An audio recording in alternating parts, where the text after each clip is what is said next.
Testing. Hopefully that's it. Can you give me a thumbs up if you're getting the audio now?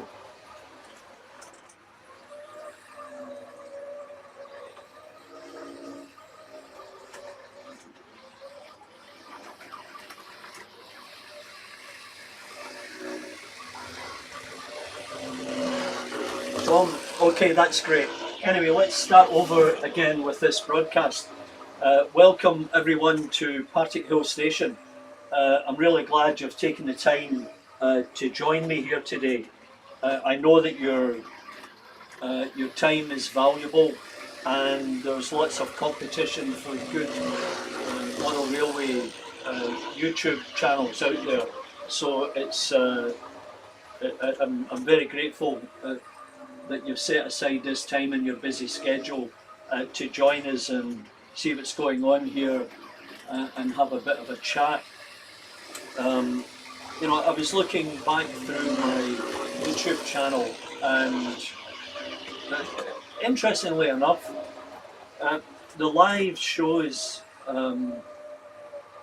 haven't been as popular in terms of views. It's generally the recorded ones that I've posted over the years that have attracted most interest, and I'm not quite sure how to get my head around that one, but you know, I appreciate each and every one of you over the years that have taken the time to view, like and subscribe. And interesting, I noticed I've got over 900 subscribers now, approaching the 1,000, and the way things are going, that's probably going to take another year, but not to worry, we soldier on. So I've just been checking the track the last little while, because I had some spots where I was having trouble getting locos to go, and it might just be a bad piece of track or a point that's not working correctly, or the wheels are riding over the point where they shouldn't be. Anyway, we'll see how it goes today, but right away I've run into one problem with one of the lines, and I'm just hoping to resolve it.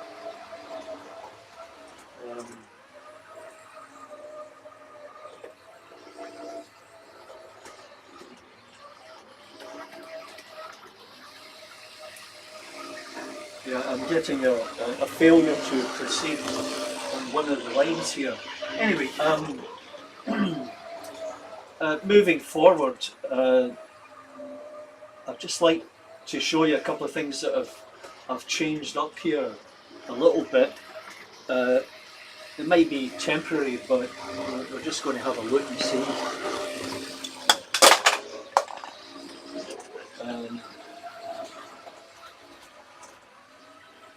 I'm not really sure. Cameras should be working. They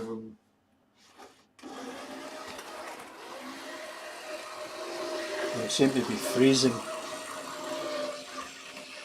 Good evening, New Junction. Very nice of you to drop by. I appreciate your presence and your wisdom. Let's just see here.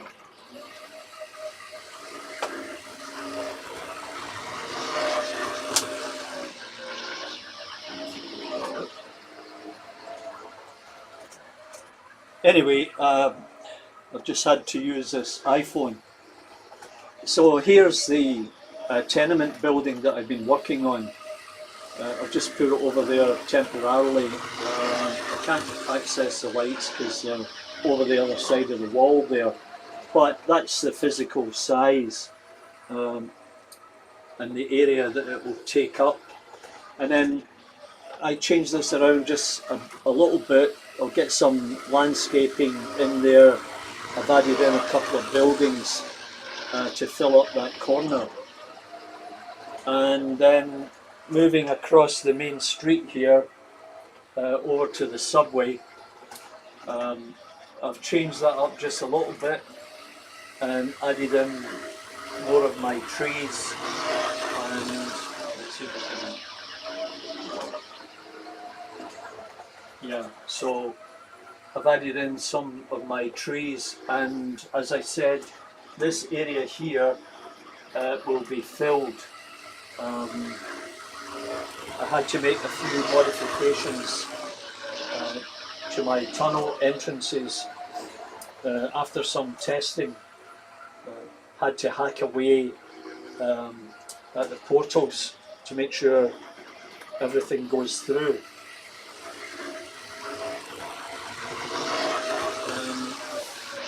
Move around here, the bridge is back in place. Still to finalise that area of the bridge where it meets that industrial park, let's say. I may change this corner up completely and change the geometry of this track here, because it's pretty tight down here with these points. And a couple of trees there which, interestingly enough, were sent to me by Rob Johnson. Now, I don't know if any of you have been in touch with Rob, but I've sort of lost touch with him, and I was just wondering if anybody knows how he is, how he's doing, and I'd like to get him back online because he's got a very good layout also. Anyway, in the corner is the scrapyard, which I'm still working on. And you know, I've purchased a new Logitech camera. That's one of them there. I think that's the 920, and that's a new one. And this one here is the Brio. So what I've done is I've hardwired them into my laptop because you know, when you're not hardwired, you often drop off, and I've had that experience, and then it's a mad rush to get everything back online. So and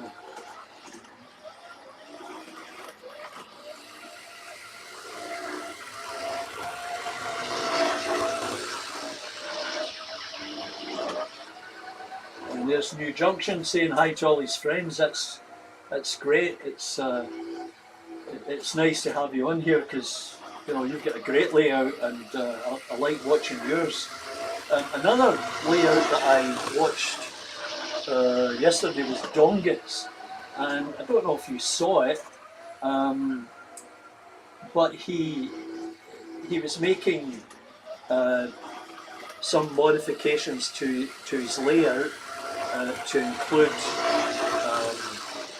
some tunnel work and overpasses, etc., from it, including an elevated area, and his methodology was just terrific.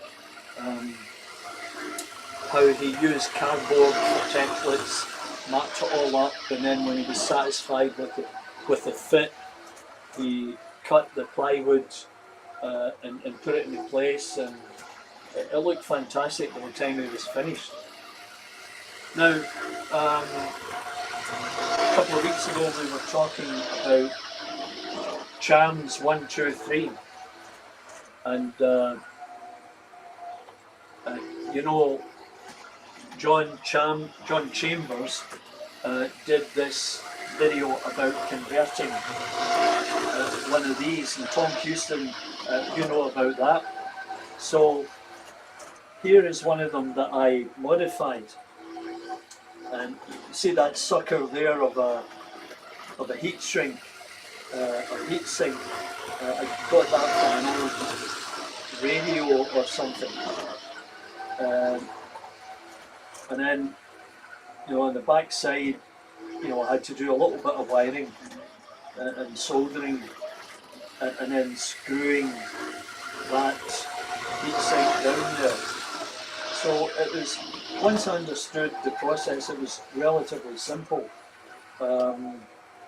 And as I said, it does work. As Mark would attest to, having seen the one I did with the E3000 a few years ago. Now, this is one I'm using at the moment to power that track there. I don't know if I've got a loose wire somewhere, but for some reason I'm not getting any power to it, and I need to check that. But here's another one that I got off of eBay. Now, it can only go, I think, in one direction. This is the speed control here, so it would go in one direction, and that might be suitable for a single track here. And I might do a bit of testing with that, because I have two of them, because they were relatively cheap. They're only a few dollars each, and there you go. It's stopped to get at one of those points, but that's okay. Yeah. And then this one here, it wasn't. I kind of lost control a little bit of the power, the speed control. And I'll need to look into that to see exactly what's going on. But these could prove very useful, either for a single track, as I said, or some other application.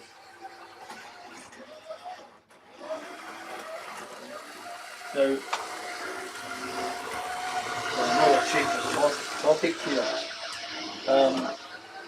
You've all seen my attempt at modifying a Triang Princess and changing it into a turbo motive. Well, this is the article that I found years ago in Model Railway, or Railway Modeler,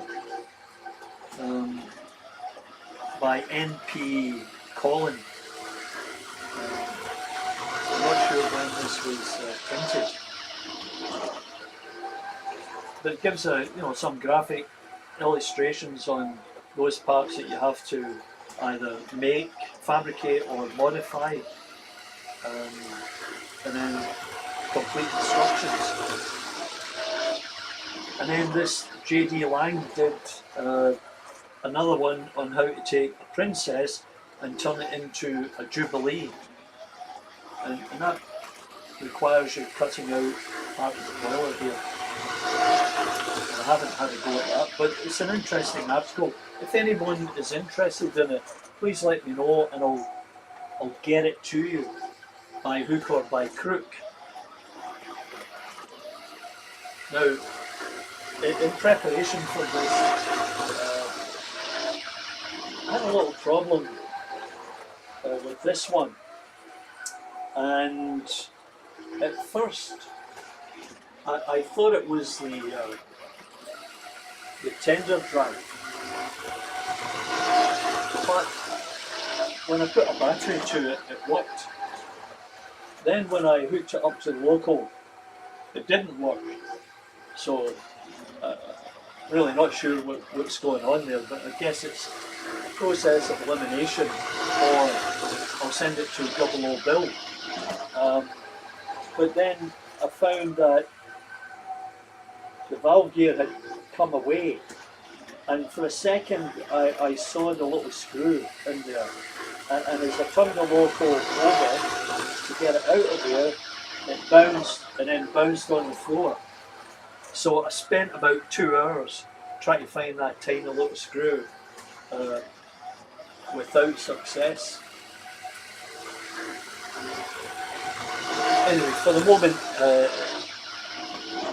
that's you up to date on those things.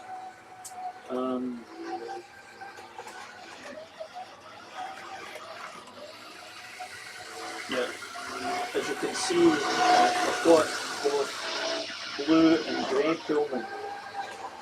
However, I've only got the power car. I only have the power car and the dummy car. And I might look for the coach for that. That means I've got one set of each.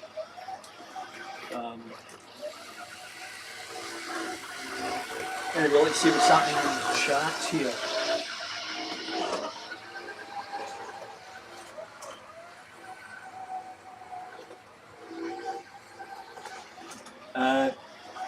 Yeah, Tom, I actually have one of them somewhere, and I think we can see that.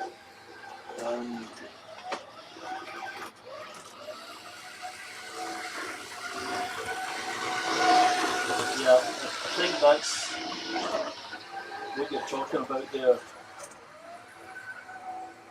Just a case of soldering that on, a little bit of wiring.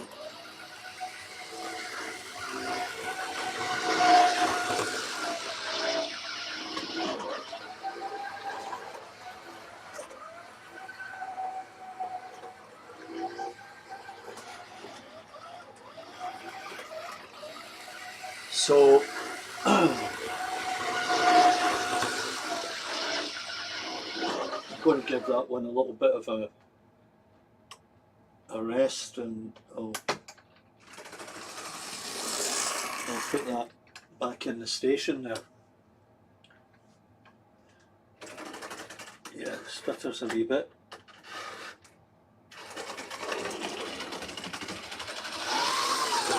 It doesn't like going in that direction for whatever reason.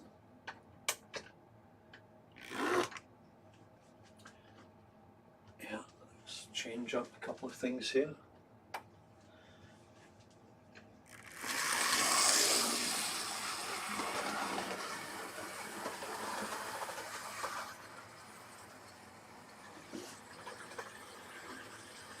So I hope you're all getting some kind of relief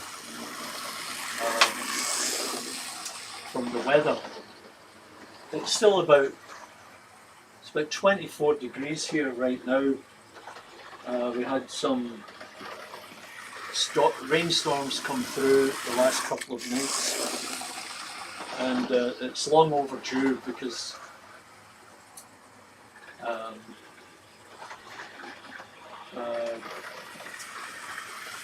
the grass was yellow, burnt dry, so it really needed some rain.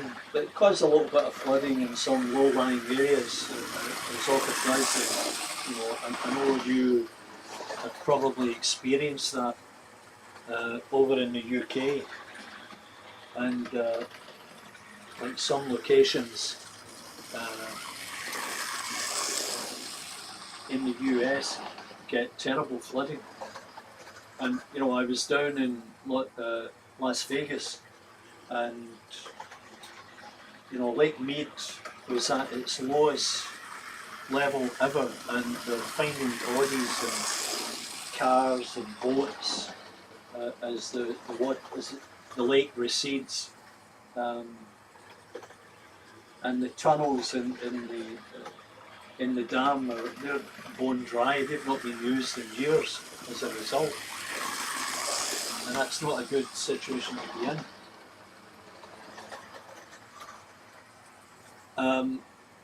Yeah, Clive, I think you did, because I know we spoke about that.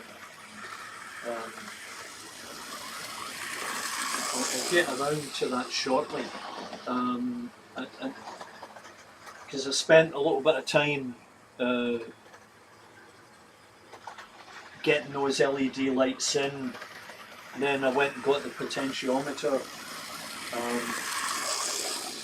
and then I thought, well, I should get one of those switches, and I thought I have one somewhere, so I will add that in to the tenement building, and then I'll do some testing with those little controllers, and along with your information that you send, I'll check that out, and hopefully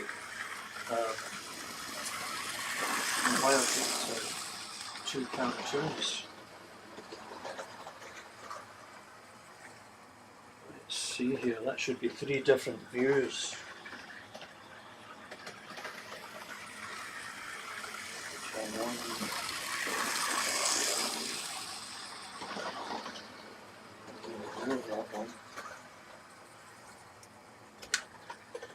So that's not that one, that's that one.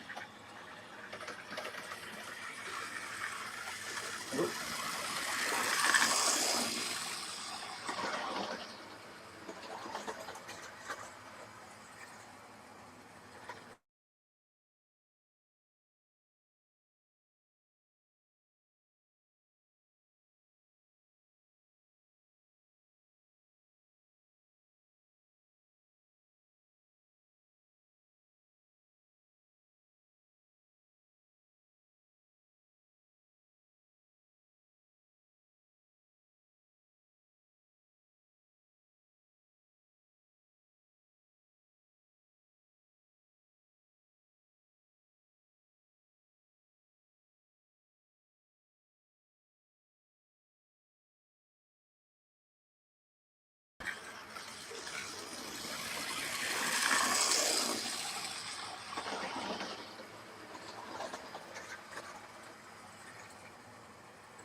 Yeah, there's always something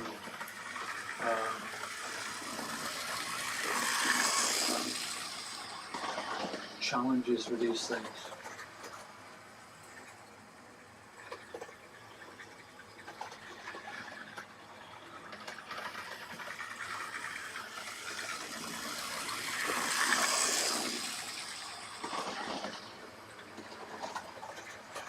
Anyway, let's see if I can fix something here.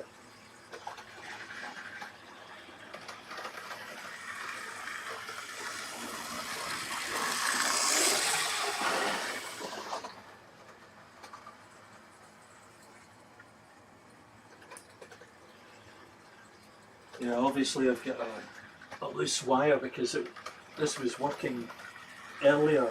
That's the usual claim. Let's see.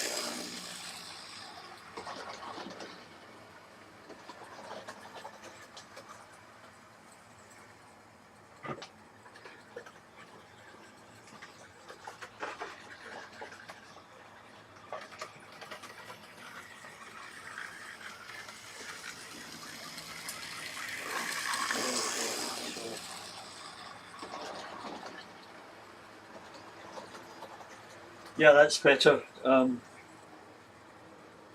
was a loose wire there.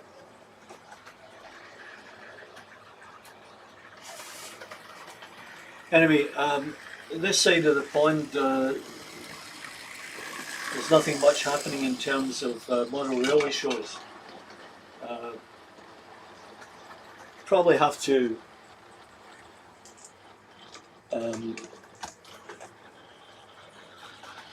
have to travel a fair distance to find one.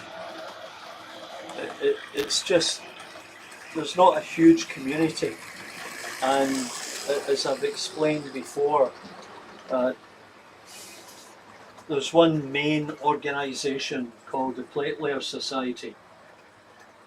It's based here in the Toronto area, and they organise a biannual event, but they hadn't had one since before COVID. And as I told you, there was one in May which I attended, and I took a number of items along, hoping to sell them, but I only sold the one item, and I'm sure it was only one, because all I got was $175, and I believe that would have been for the Caledonian Railway single, the 123, the Triang one. And I've told the story, but it's always worth retelling, and that is sometime thereafter, Double O Bill had one in his workshop, and lo and behold, it was the same one, the same running issues. It rocked, and also it just wasn't running well through points. So I think Bill removed a couple of the magnets and did a bit of work on the wheels, and he got it running perfectly over points, and just fantastic to see it. And the sad thing about it is, I was hesitant to sell that local, because I've got 5 or 6 matching coaches, the red and white ones, made by Triang. And I put them up for sale as well, but I didn't get any bites on it, because the comments were, "Oh, Charlie, too expensive," even although there was room for 15% off. So that's interesting, because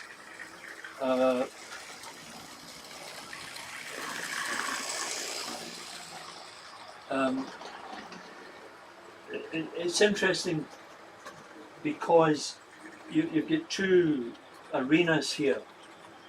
One is the local shows of there were any on at the time, and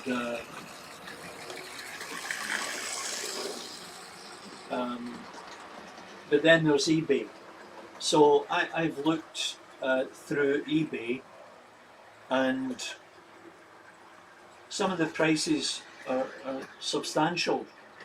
Now, whether they're getting those prices or not, I can't say. But the downside for me is the cost of postage. As an example, if I were to bid on and win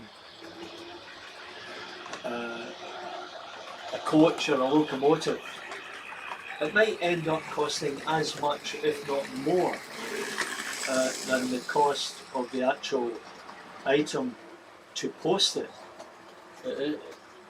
And I've spoken about this before. I think that's driven by eBay, because they ended up getting themselves ripped off a while back, because some unscrupulous types would say, after making the deal, "Oh, I didn't get that item," and subsequently eBay had to cough up the money to cover that cost. So I think that prompted eBay to say, "Okay, if you want to sell on our platform, you'll have to insure and track the item." And as a consequence, the price went up. Now, when stuff comes in here from the UK, sometimes, not all the time, but sometimes you have to pay duty. So it might be $5, $10, whatever, on the item, which I've paid on an odd occasion.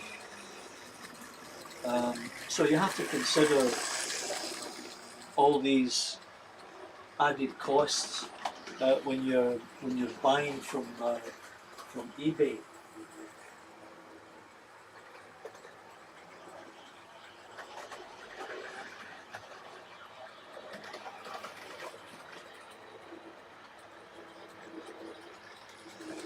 Now, at some point, let's see. So somebody I'm sure you've got something out of the great something to show yourself.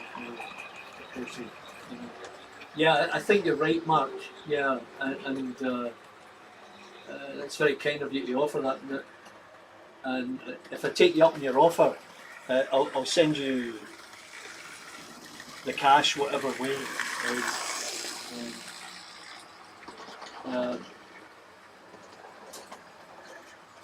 Yeah, I think first of all I need to decide what I'm doing. You know, 2 APT sets. Do I really need 2 APT sets? Do I need 2 Pullman sets? Do I need 2 Intercities? Do I need 2 Harry Potter sets? The list goes on, and you know, I really need to give it careful consideration. Because it takes some time to take everything off the layout, put it back in its container, and then work out something to put on for the next time. And you know, I've got all these plastic boxes, but there's a couple of things I haven't been able to find.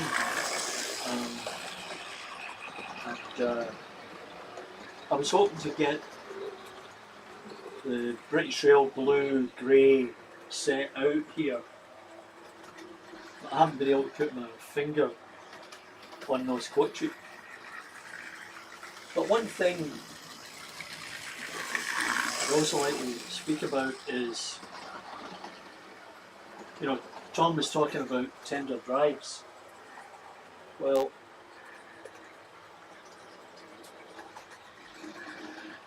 just for a second here, you can see this.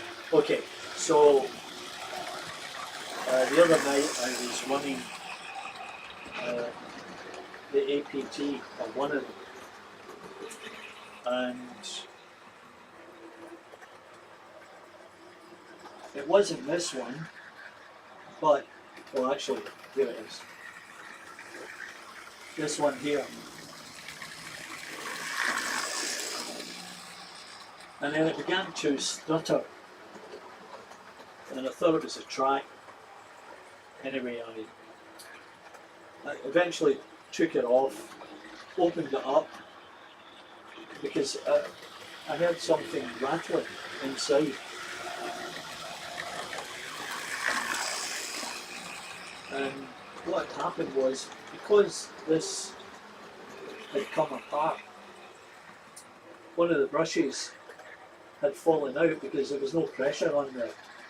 And fortunately, once again, you know, the brush fell on the floor, and took me a while to find it, but I did find it.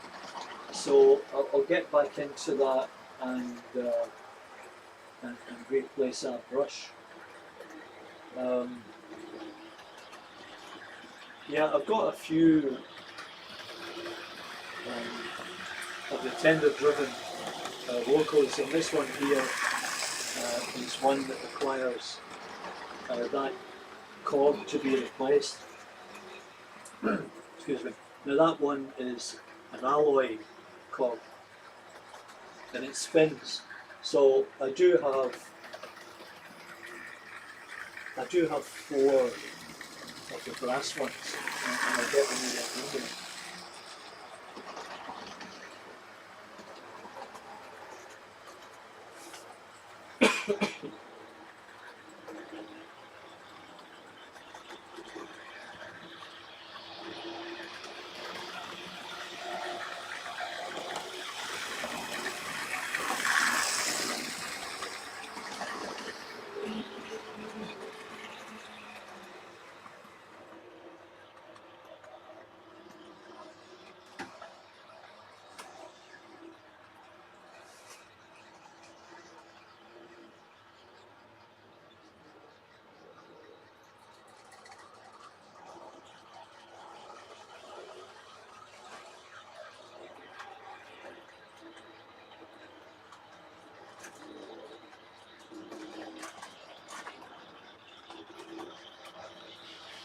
Now, I don't know.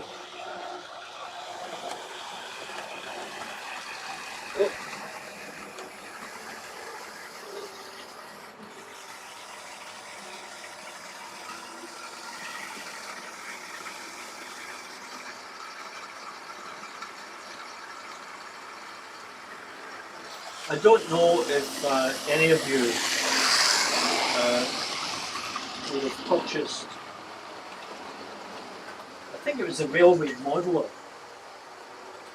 or Model Railway, a magazine that was out maybe, they stopped producing it maybe 10 years ago, around about that time. And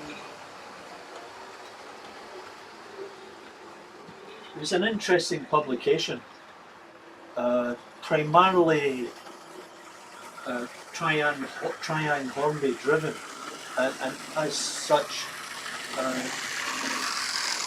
Hammond used to do these articles on, a series of locomotives, maybe the Princesses, or a series on wagons or tankers, whatever. Every month was different, and a lot of it was taken from the Triang Hornby books, which I've got the 2 or 3 of them, and great reference material. But I have a stack of those magazines, and I was going through them the other day, and really interesting reading. And so I'm making a habit of just pulling one out of the container and checking it out, and reading some other topic. And I thought what I might do is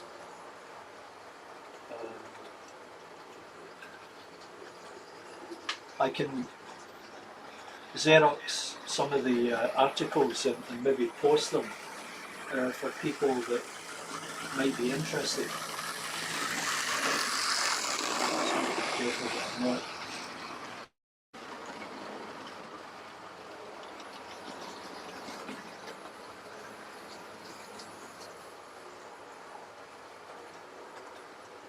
Yeah, I don't want to be muting or unmuting. White Wall Wheels. Good afternoon, good evening. Got a little bit of an echo here.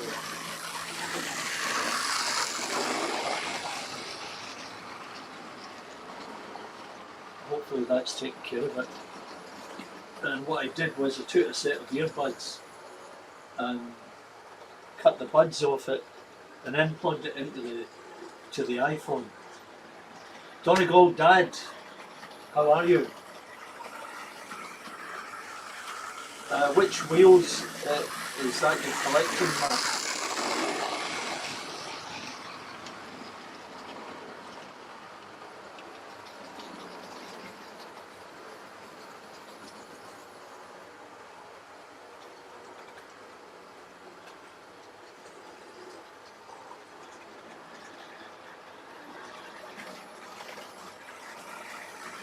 So which wheels are you speaking about?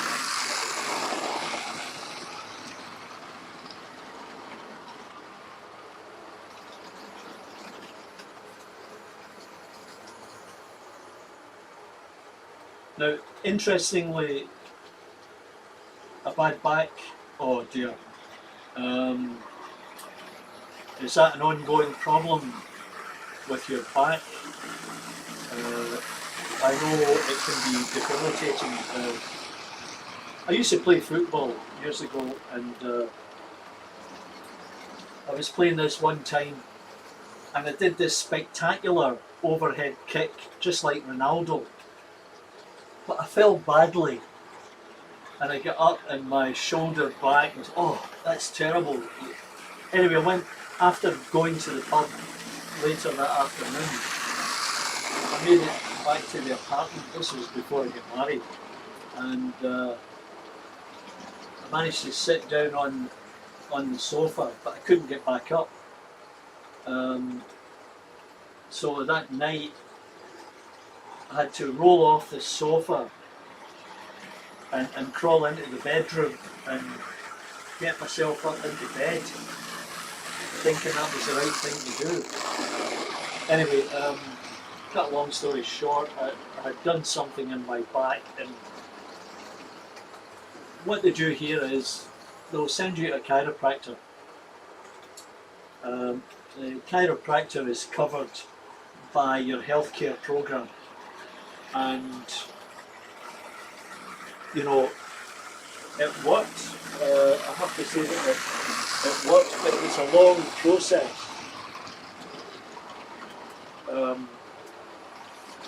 Because I hate to say it, but what they do is they say, okay, I'm going to fix you up.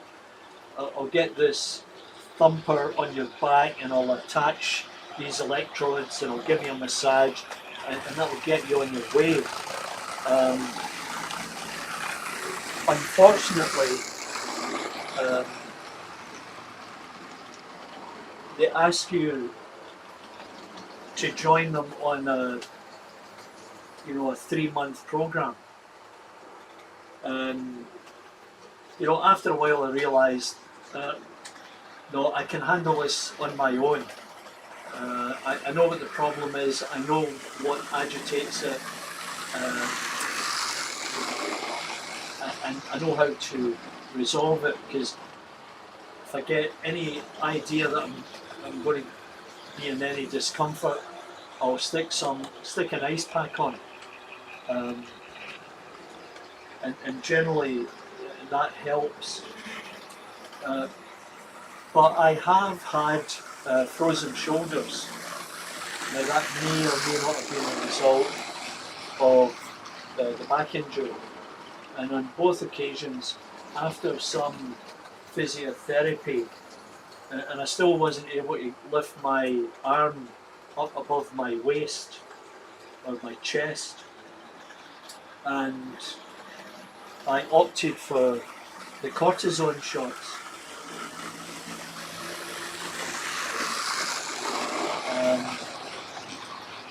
And within a couple of weeks I was brand new. So the first one was done, and then about a year, 18 months later, the other shoulder froze up, and then I went directly for the cortisone shot. So touch wood, everything seems to be working okay, and I'm pretty happy about that.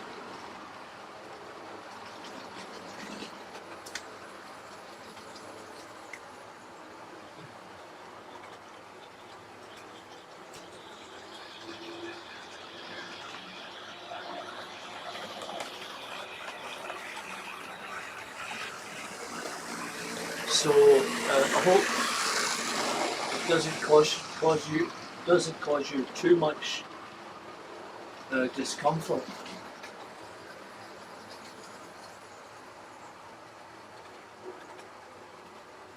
Yeah, that's what happens if you don't get enough rest.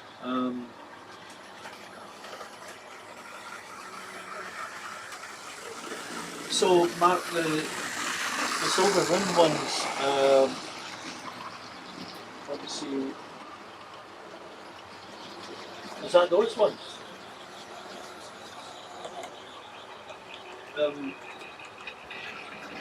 Because those ones you cannot adjust the axle.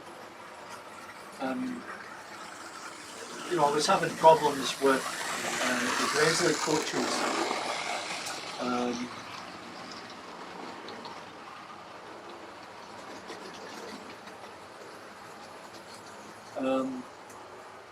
So I was having problems with the Gresley coaches, which those wheels came from.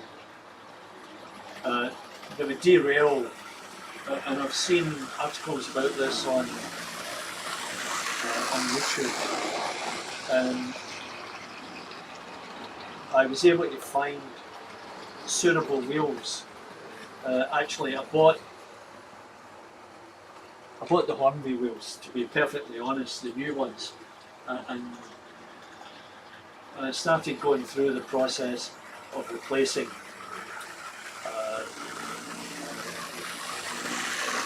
through those coaches. But talking about wheels, once again back to Chams 123, and that story I've told about the car carriers, car transporters, whatever you want to call them. 20 pounds, oh my god. That's terrible. I think I bought 6 packs of them a couple of years ago when I was going through this process of changing those wheels out.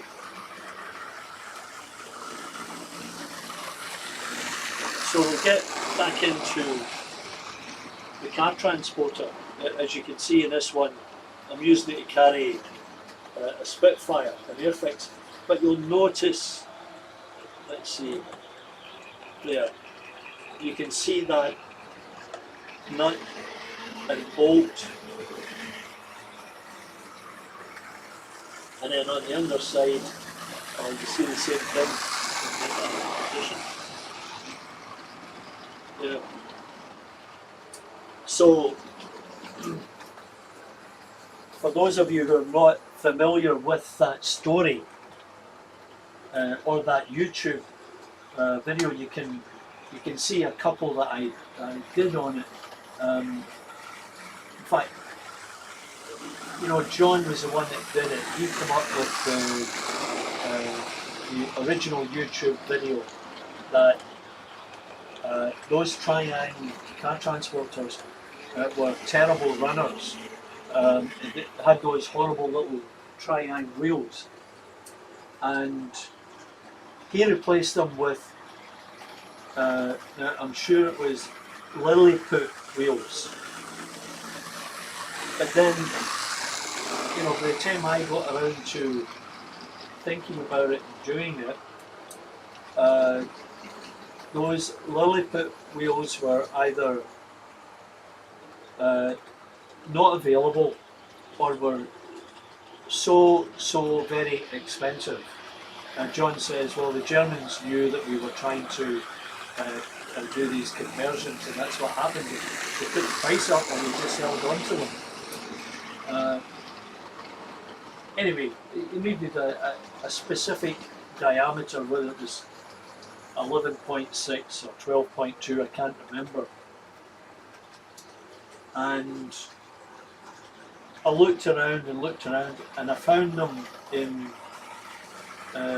China, and I bought a bag of them, enough to do just about all of the car transporters that I've got, and they run so much better.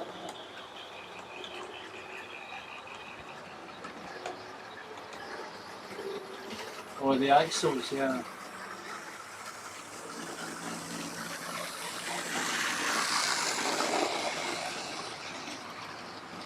Mark, what did you, let me see.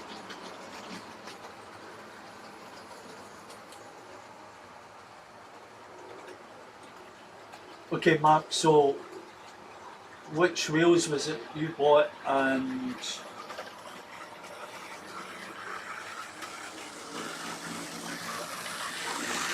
then do the Dapple ones fit?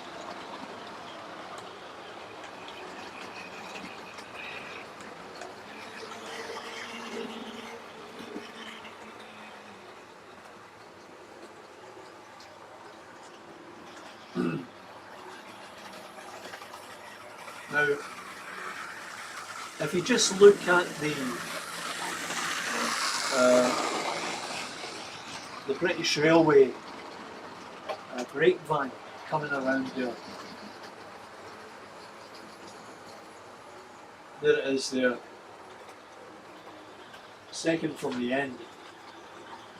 Anyway, on that model railway magazine I was telling you about, and I show it in here. They did an article on brake pads, and they had that exact one. That was an early Triang one, and they took someone out there would be able to correct me on this. They took a standard brake van and then they put it on this extended chassis, and that's how they come up with that model. And a nice little model because it's got some additional guardrails on there.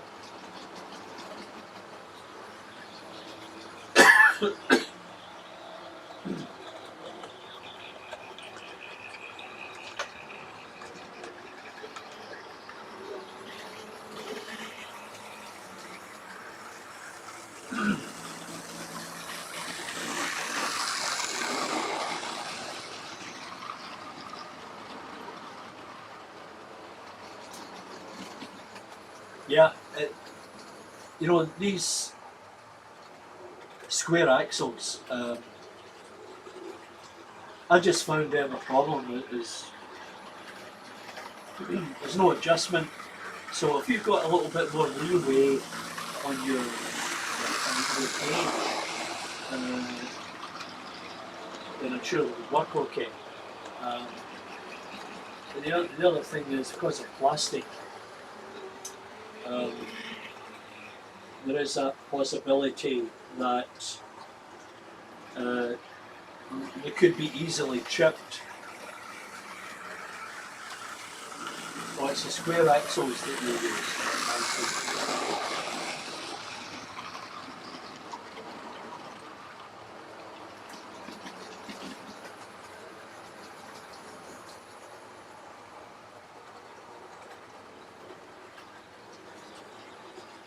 Yeah, well, I've got a few of the square axles.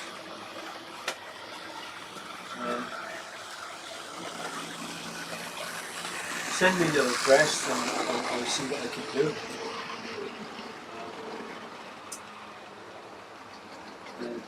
Send me an email or a DM if you can do that, or a PM, private message. Always willing to help out.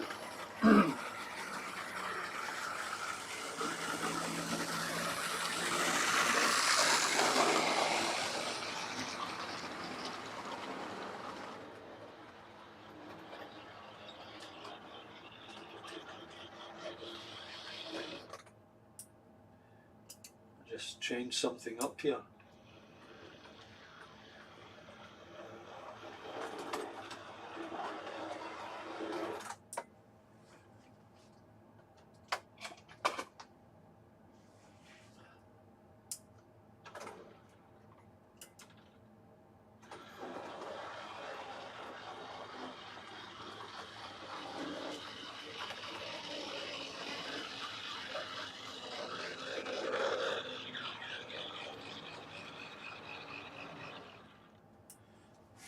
Okay, just bear with me for a second. Let's see if I can get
This is another problem that I have to address, and I'll just get to it in a minute.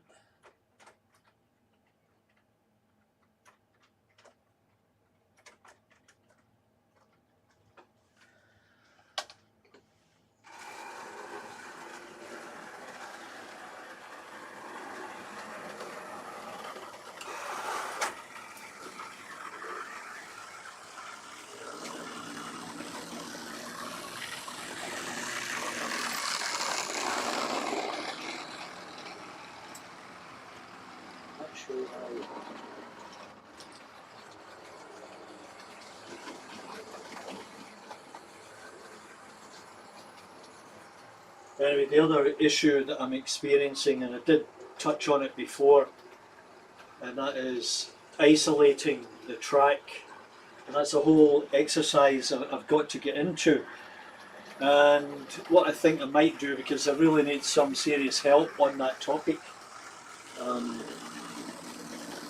So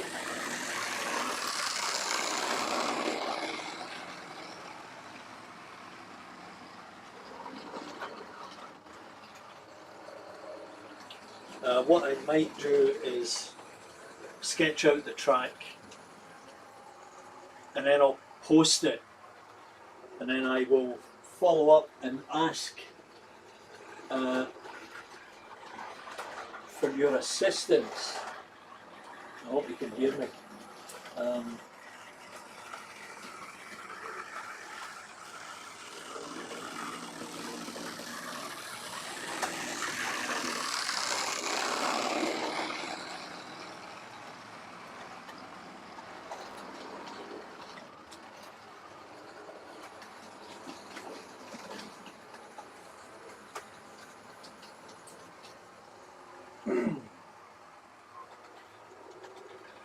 Because what is happening is, as I'm moving trains around, I sometimes get a crossover taking place from the points.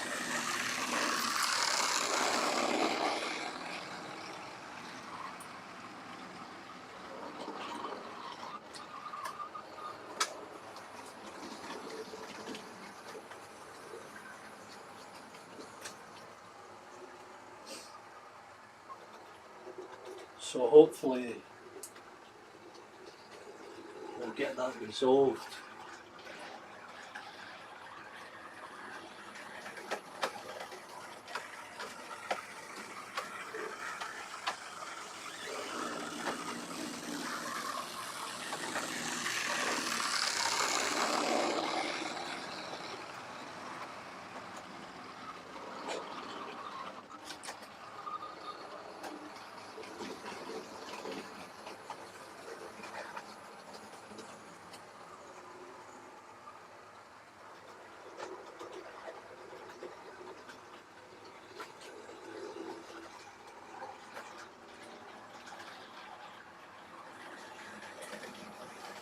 Right, so let's just see if I can get this moving now.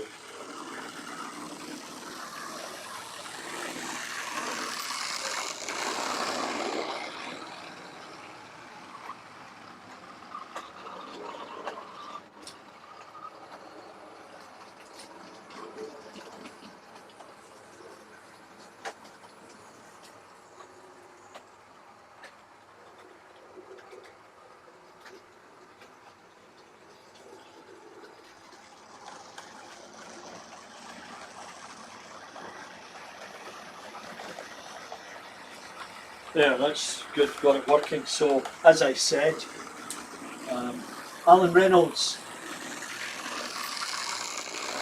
Yeah, I'll catch you later, Alan. Thanks for dropping by. Between my brewing stuff, let's get this one up, this looks interesting. Brewing stuff and model railway, I think I've propped up the Chinese economy for a few years. Most of the scenics and trees I get from there, yeah, absolutely. You have a constant direct line to Beijing, I was actually in China. We were on a Far East cruise, and we went to Shanghai, Beijing, and Xi'an, where the Terracotta Army is.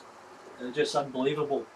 So while I was there, I was thinking, I must find out where the Hornby factory is. Well, that was impossible, right? So I thought, if I can get to the Hornby factory, maybe I'll get a deal on something. But yeah, they've got cities over there, and that's all they do is manufacture stuff. But unless you know exactly where things are and how to get there, it's a bit of a task.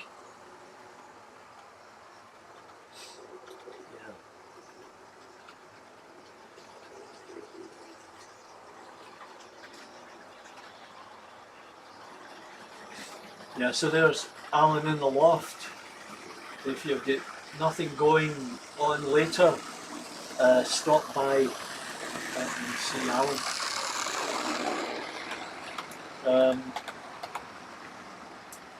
Yeah, other people I like watching is Chadwick.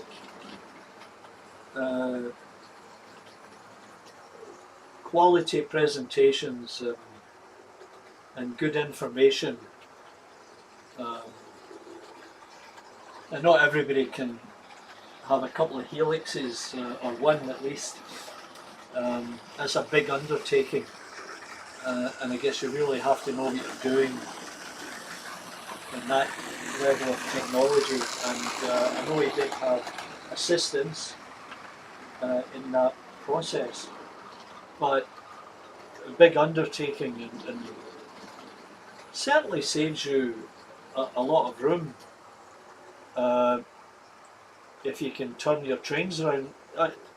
On this layout here, I can't do that. I don't have a turntable, and I just find it difficult. It means I'm having to manhandle all the locals to try and get things coming off tracks, using the storage area at the one end.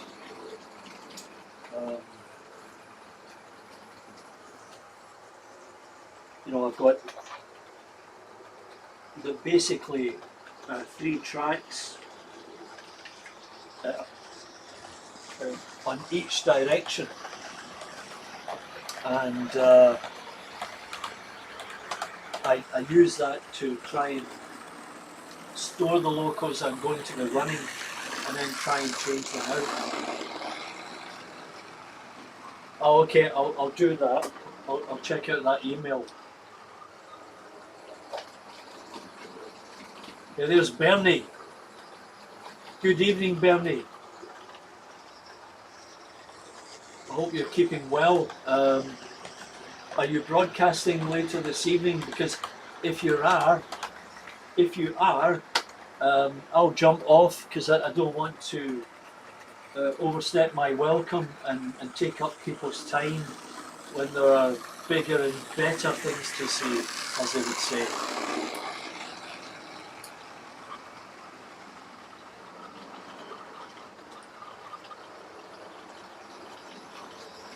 You had a very hot curry. I guess you sat down for a while. Must have been burning.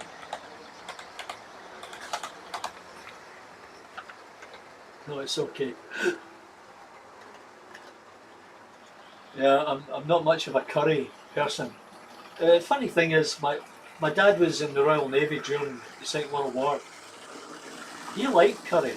Yeah, I didn't. I just didn't take to the taste. I must be one of the few people in Glasgow that doesn't like curry. I'm still a fish and chip man.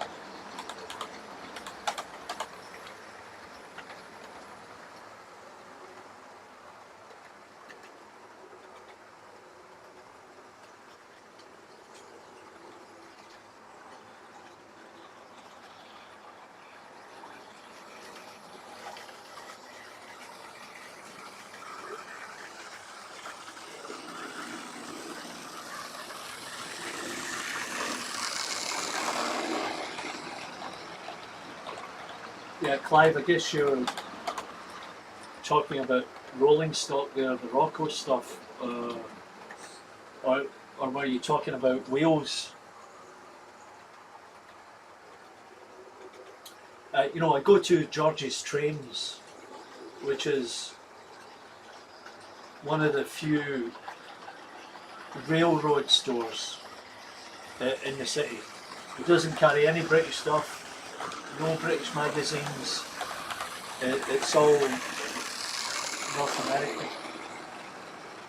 But as you saw in my Triang Railways review of the catalogues, there was one that had been purchased at George's Trains for 25 cents.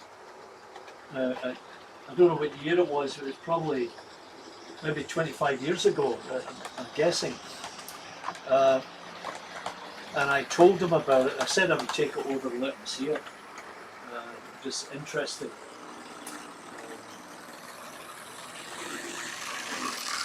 Yeah, interesting what people collect.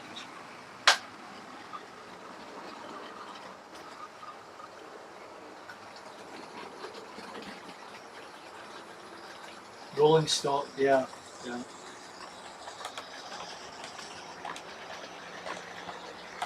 Hot in, hot out. Yeah, very good, Tom.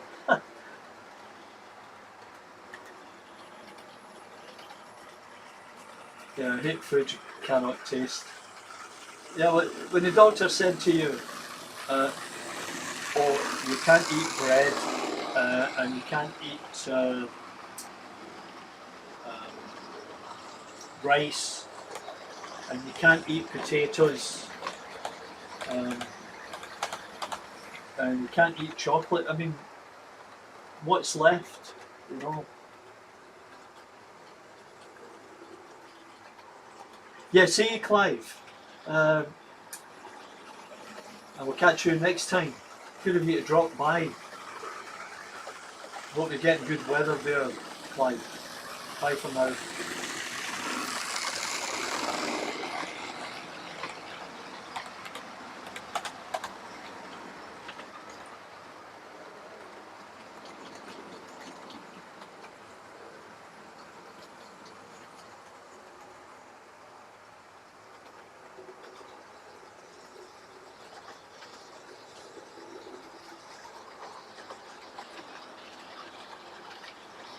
Not sure if that's you leaving, Bernie, or just saying hi to everybody.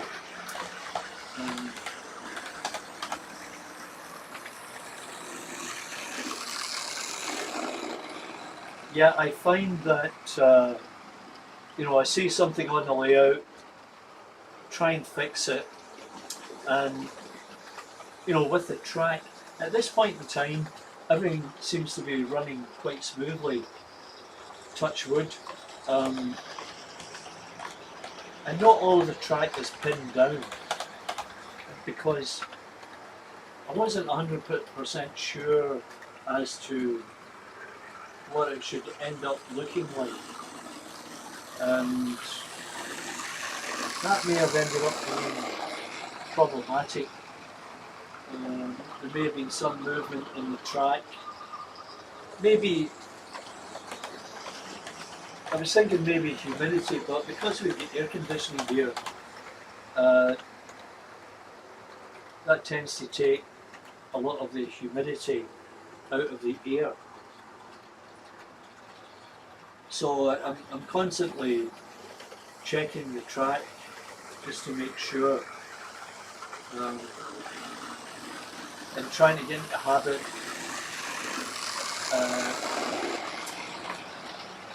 of checking gauges and cleaning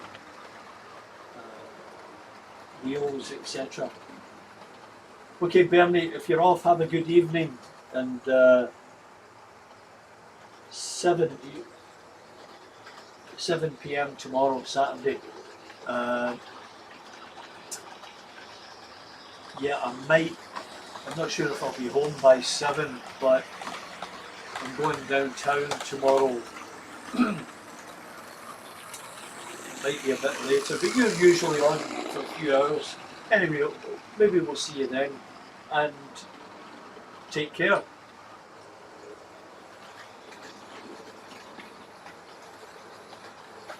So Mark, how are things going over there in your neck of the woods?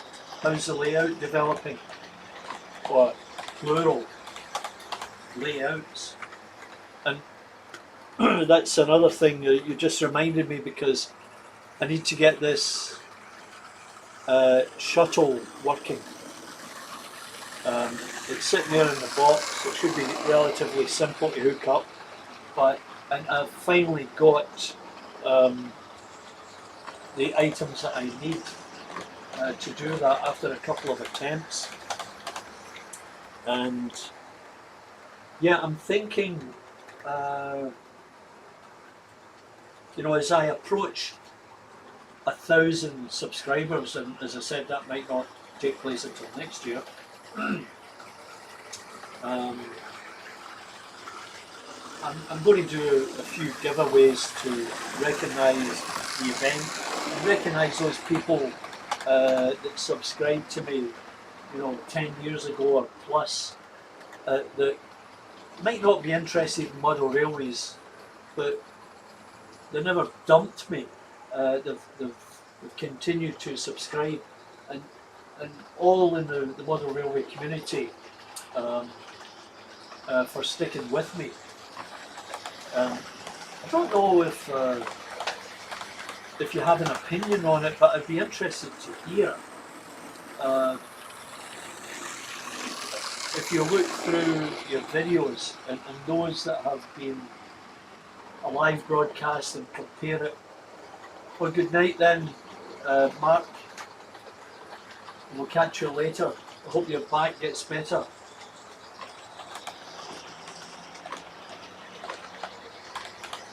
Oh, okay. You're in the one in the museum. Right, must check that out. So if anybody's got an opinion on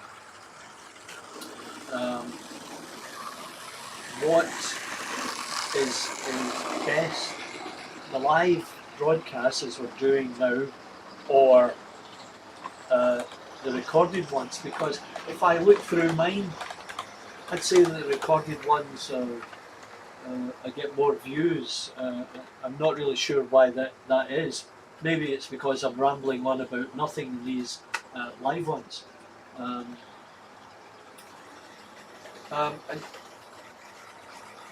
getting back to postage and such like,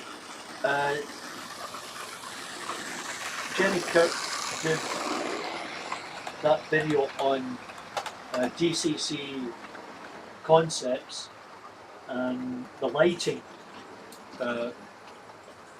controlling LEDs through this little unit.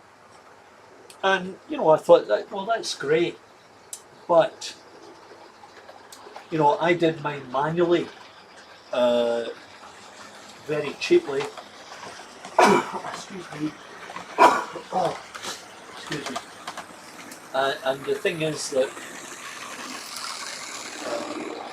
I've no idea how much those components cost.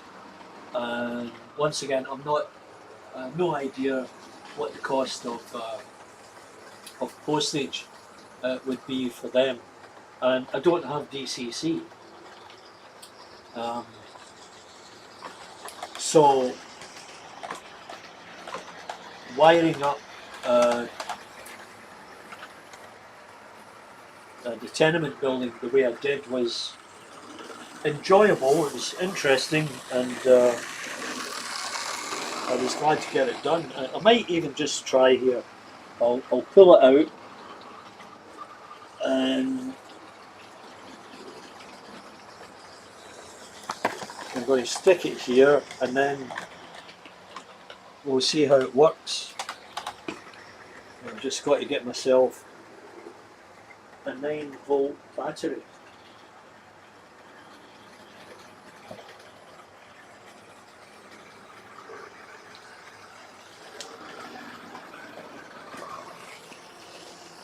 And there you can see that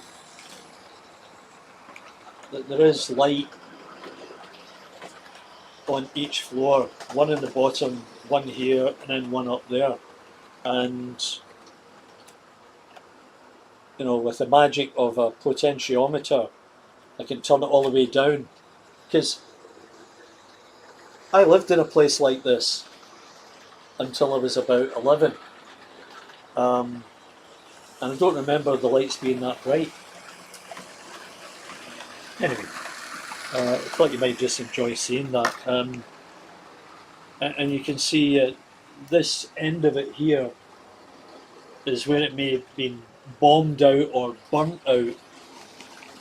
And then the other end, you can see clearly the fireplaces as they were, and then I've got some posters on there. And now I've got the roof on temporarily, and then I'll put slates on there, and I'm going to use pastel powders to change the colour of this card here to something in between it being once being black and then being sort of reborn in the mid-70s to a sort of brighter sandstone colour. Anyway, we'll just put it back over here if we can.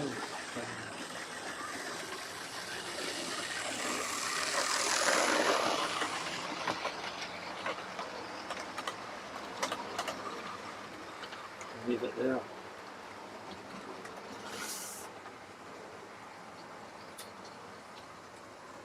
Well, it's oh, and much way. Let's see where I let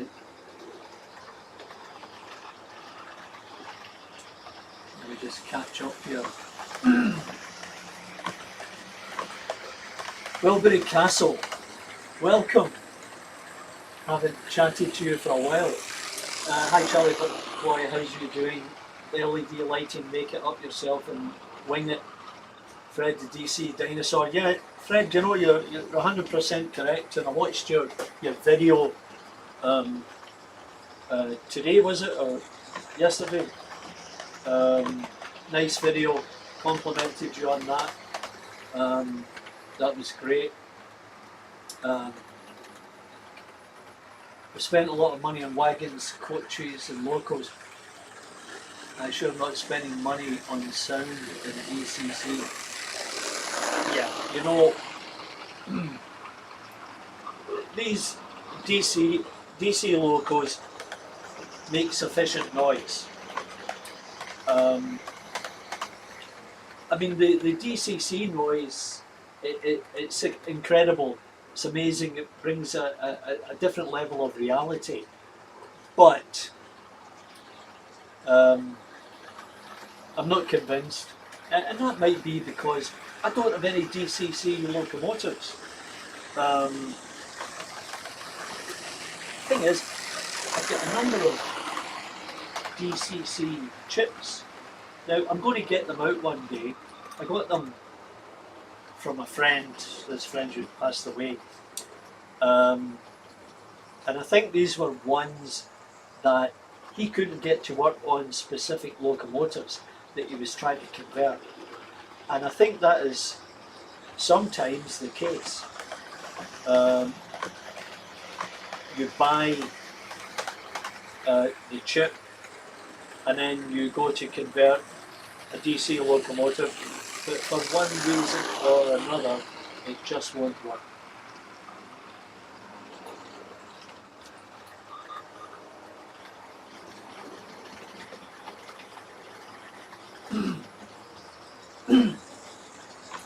Yeah, Mark, you know, that's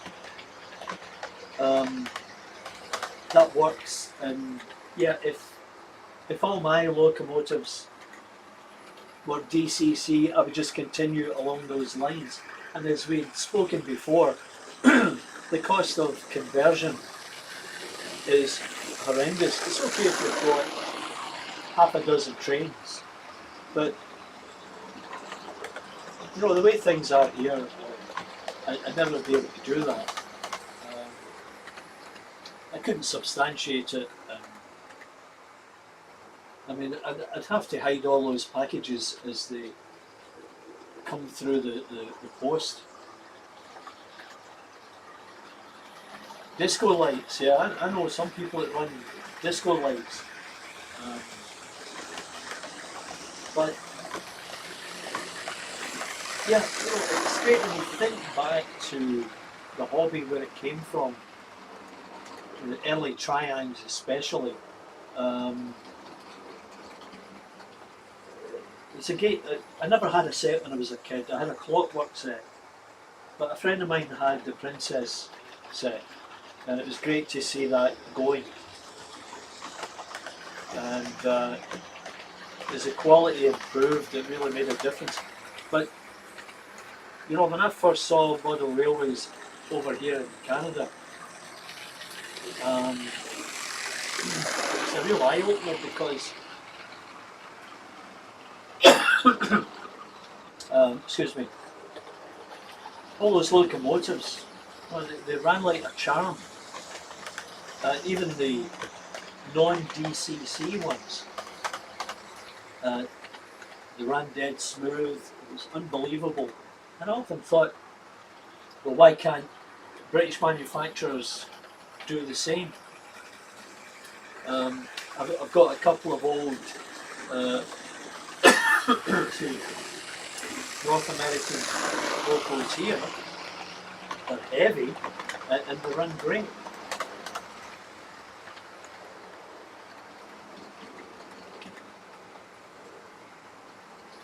Yeah, well, you know, Bernie's got, I don't know, 20 all hooked up there, and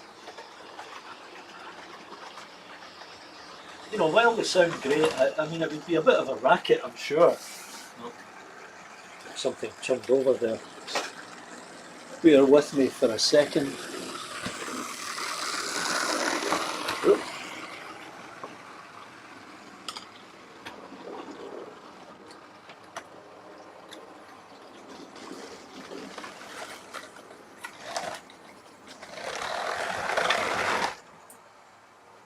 Just a little bit of a derailing there.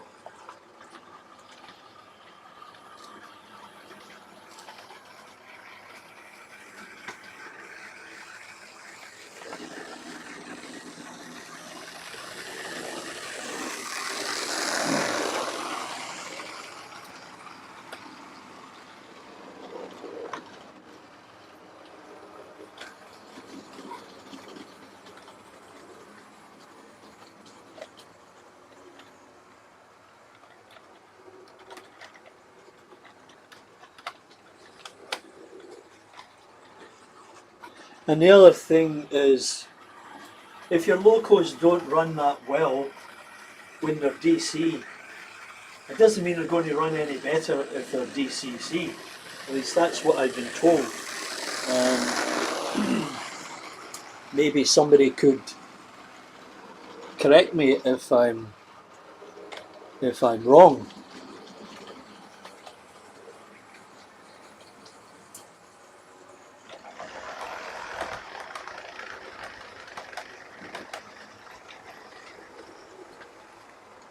Got a rogue.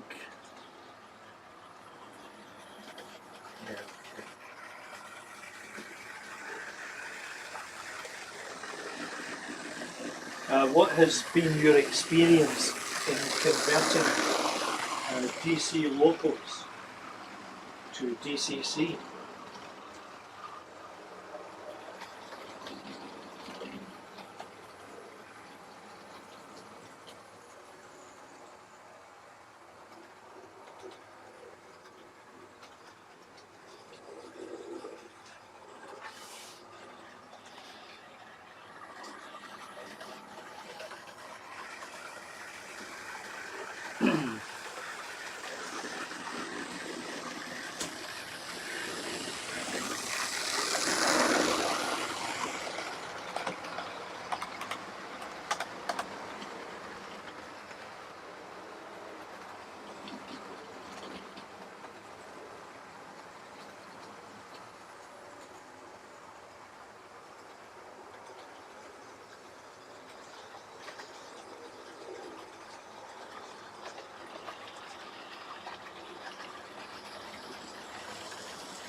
Yeah, and you know, another thing uh, that I raised before, and that is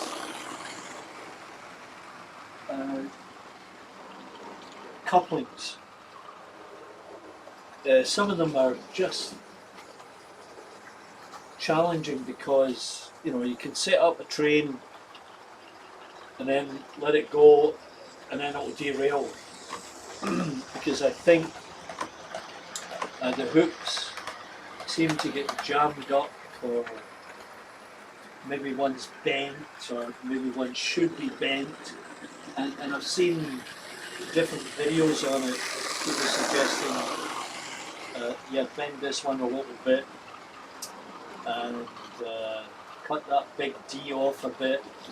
And it depends on, again, a number of things, I guess. If you want close coupling, or if you have mismatched um, coaches. As an example, if you get a mainline coach with the coupling they've got, and a Hornby coach or a Lima coach, they don't always match up perfectly.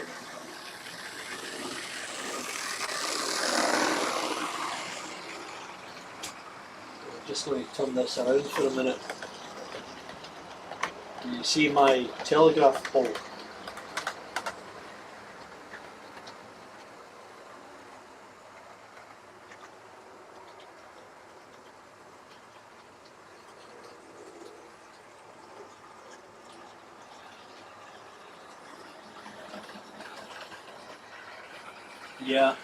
Yeah, that's true, Mark. I find it very frustrating.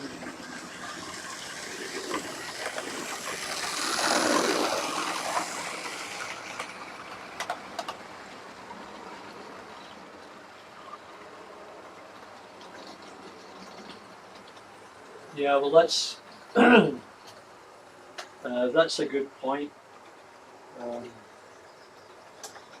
because I know there are one or two areas that were giving me a problem for no apparent reason, and it was specifically in the far corner as it went round a long curve.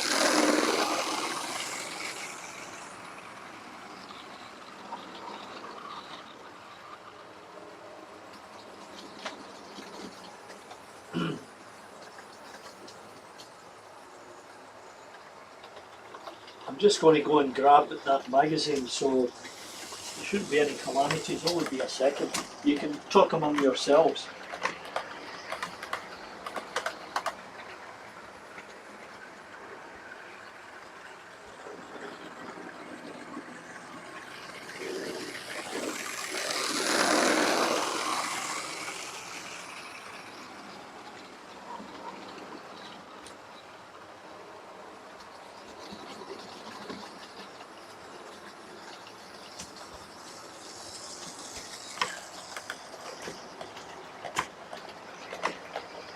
Alright, so I'm back and there's been no calamities. So there's it's Model Railway. Now this one was February 1999.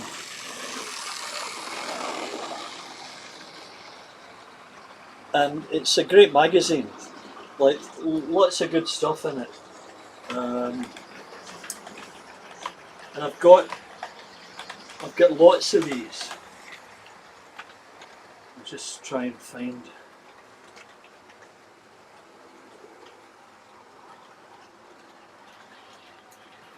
So there's an article on 8-plank end-tipping open wagons. Oh.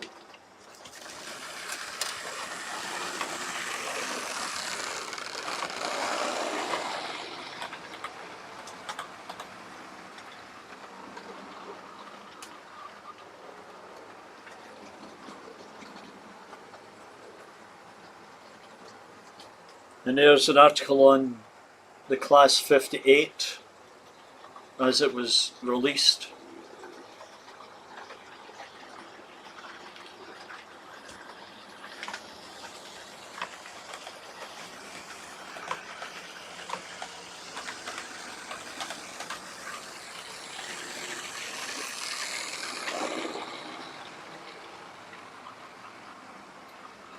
and an article on mainline railways. Some of their locals are, as you know, they're nicely detailed, and the same with the coaches.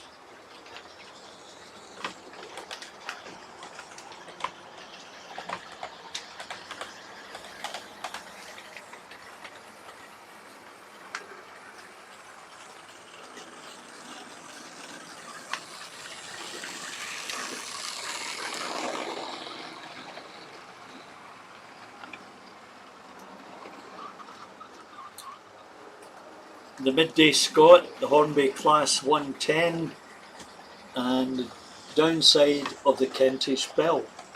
So, you know, there's a myriad of topics come up on a monthly basis in that magazine, and you know, as I said, it's really a very good magazine. Unfortunately, they stopped publishing it. Not really sure why, but it was a good addition, and it was an alternative to Railway Modeller and British Railway Modelling.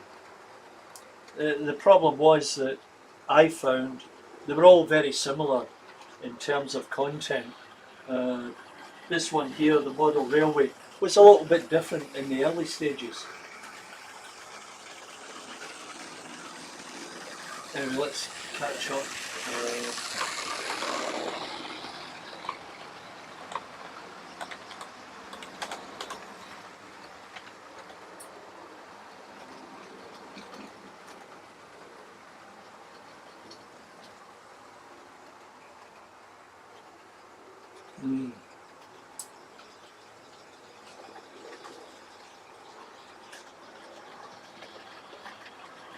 Yeah, and they've got some nice North American couplings over here. I'd be happy to send some if anybody was looking for them.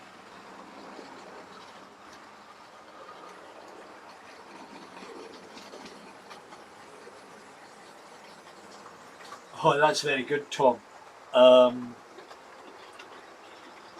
Unfortunately, that shouldn't be the case. As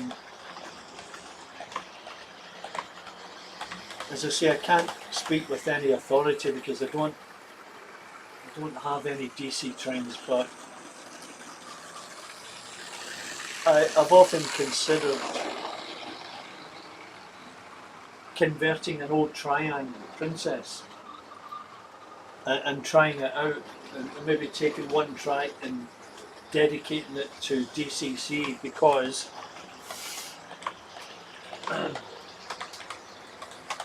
I do have the controller that I got that years ago. It was on sale at Hatton's, and I think I got one or two chips at the time. Now, that may have been around about the year 2000, or maybe even 2005, around about that time. But I didn't have the layout up at that point in time, and so when I was buying locos and such like,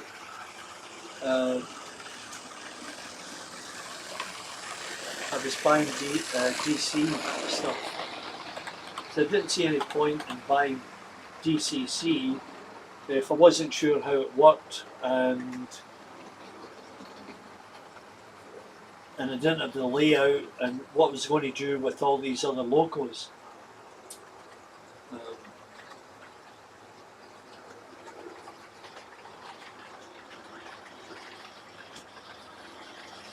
So you're getting the attic insulated, Tom. That's great. My attic's insulated, but I've never been up there. We had the guys in a year or two ago to add additional insulation, just to deal with the extreme colds that we get here. And it helped a bit because, you know, the way the heating works here, as some of you would know, it's a gas-fired furnace that pushes warm air via ducting around the house.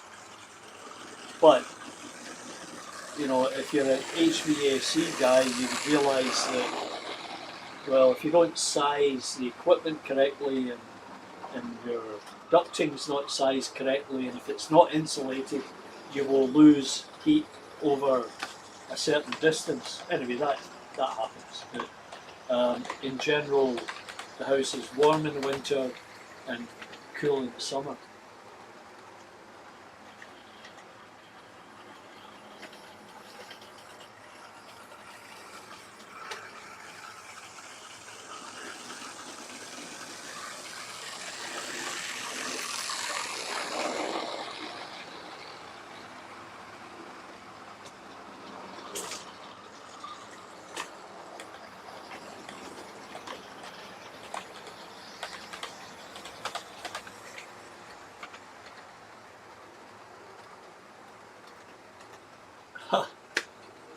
Very good.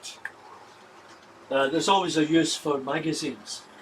Yeah, it seems there's differing opinions out there with which way you should go, but I think a lot of it's driven by the cost.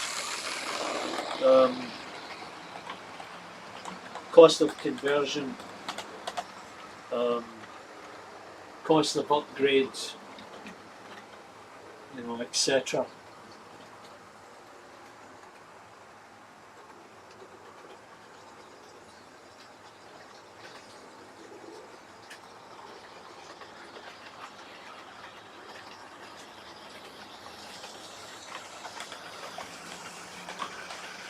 So I don't think any of you are into classic cars. I go to the odd classic car show here, do a bit of sketching, and it's amazing what turns up. Some incredible looking vehicles, and that's an expensive hobby. My daughter's boyfriend's father, in other words, hey Stuart, how are you? My future son-in-law, his dad restores Generation 1 Camaros, and he's done about 10 of them over the years, many of which he buys in the US. They might be in a state of disrepair or a non-runner or whatever, and he makes a deal and gets them shipped up here to Toronto, and then he goes about the process of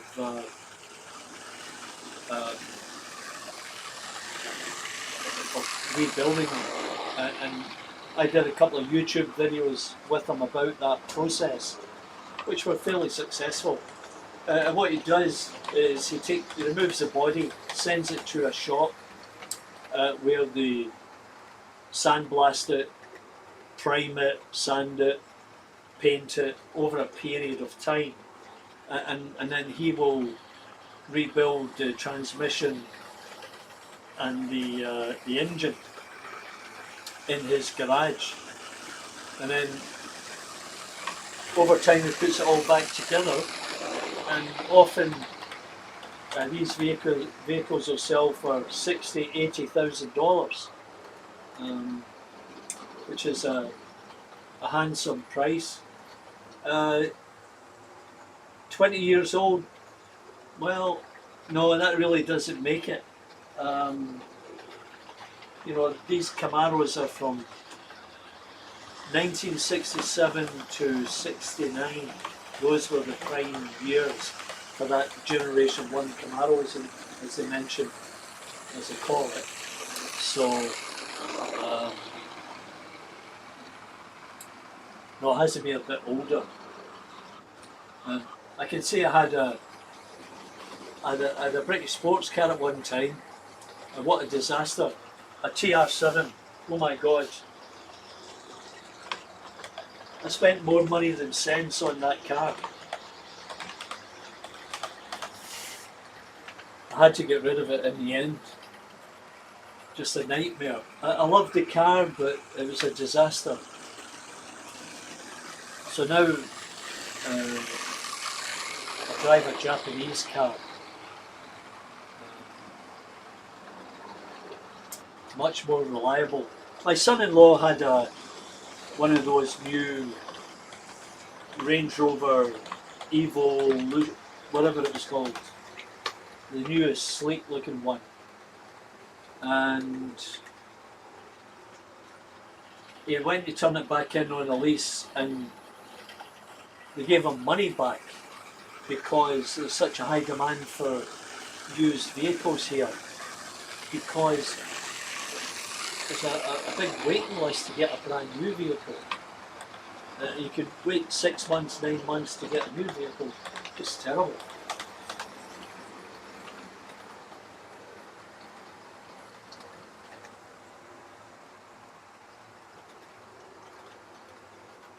Yeah, Clive, I saw that. You should get it out and fix it up. Nice car.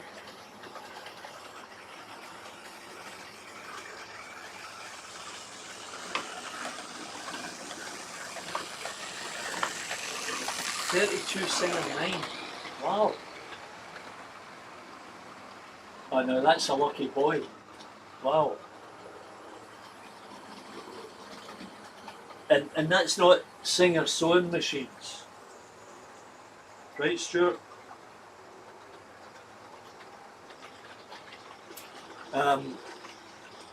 I follow a guy he's from Bristol, an artist, photographer. His name is Stefan Margerin.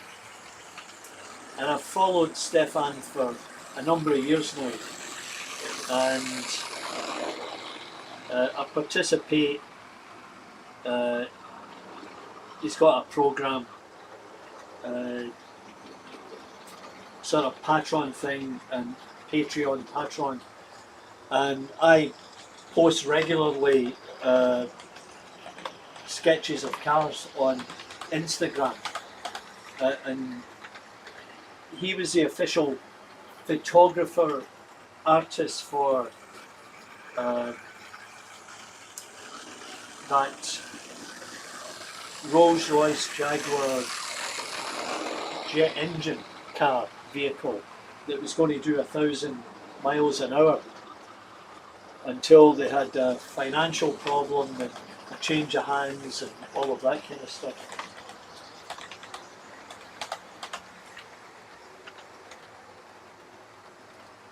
But you know, classic vehicles are nice to have, but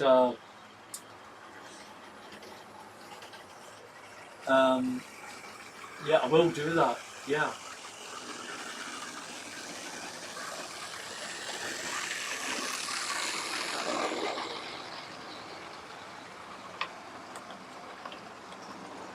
Oh wow. Yeah, I'll check that out, Stuart.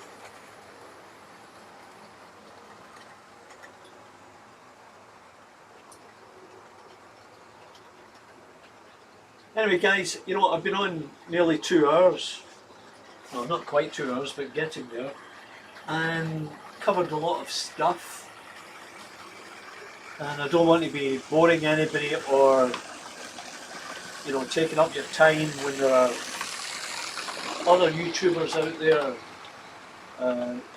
trying to share what they've got, what they're doing, and that's what it's all about. So I'm going to sign off and thank everybody so very much for taking the time to drop by and comment as you've done. And you know, it'd be really interesting when I go back out and check how many people watch this on YouTube, because right now there are 7, so there's probably 9, maximum 10 people watch this, or at least they're on the chat line. And then I'll have a look and see how many were on YouTube. But yeah, I'm going to try and do it more regular, but I like to jump in and do some of the how-to things and do a quick little video and post it, and then that'll give me a chance to think about something to speak about when I get to do the live ones. Anyway, thanks very much, guys. Thanks for all the support, and we'll see you next time here at Partickhill Station. And stay safe, have a good weekend, and I'll try and catch as many of you as I can over the weekend. Take care. Bye.